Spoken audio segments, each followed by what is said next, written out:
Salut tout le monde, donc bienvenue dans une autre capsule. Aujourd'hui, on va discuter des concepts de base de la théorie musicale. Donc, cette vidéo-là, ça va vraiment parler vraiment du clavier, un piano, quand ça fonctionne.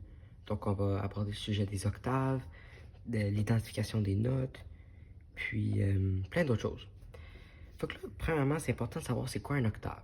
Donc, un octave, c'est toutes les notes que vous voyez entre mes deux mains. Ça, c'est les notes dans un octave. Donc, ça va. Donc, c'est toutes ces notes-là. Puis du moment qu'on rembarque au prochain octave,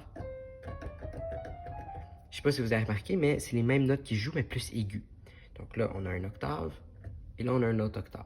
Plus qu'on avance vers la droite de notre piano, plus que les notes seront aiguës. Maintenant, c'est important de savoir comment qu'on nomme les notes pour s'y repérer. Donc, dans le fond, ça va de A à G. Donc, A, c'est ici. Puis, toutes les lettres, c'est sur les notes blanches. Donc, ça va A, B, C, D, E, F, G. Et là, on revient à A. Là, vous vous demandez peut-être comment est-ce qu'on identifie les notes noires qui sont en tout ça. Eh bien, c'est très simple. Disons, ici, vous avez la note G. Et vous avez la note noire juste à sa droite. Ça va être un G dièse. Par exemple, C, C dièse, après on monte au D, D dièse, E, F, F dièse. Donc, vous comprenez un petit peu le concept. Maintenant, je sais qu'il y a des personnes qui adorent utiliser le Do, Ré, Mi, Fa, Sol, La, Si, Do, puis ils trouvent ça beaucoup plus facile à utiliser.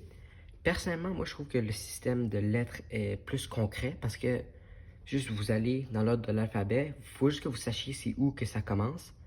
Puis c'est juste le A, il commence tout le temps ici. Donc si vous pouvez mémoriser ça, ça va être fantastique. Dernière petite chose dont j'aimerais aborder, c'est l'espace entre chaque note. Comment est-ce qu'on appelle ça? Donc là, pensez-y comme des maths. Vous avez votre note, disons on va commencer à C. Pour monter jusqu'à votre C dièse, vous allez monter de un demi-ton. Fait que de ici à ici, c'est un demi-ton. Pour aller de ici à ici, c'est un autre demi-ton. Fait que pensez que chaque note que vous déplacez sur le clavier, c'est un demi-ton. Là, maintenant, on sait que de C à C dièse, c'est un demi-ton, et de C dièse à D, c'est un autre demi-ton.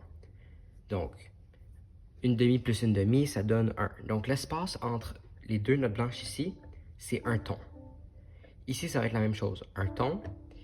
Par contre, ici, on va arriver à deux notes blanches qui se succèdent.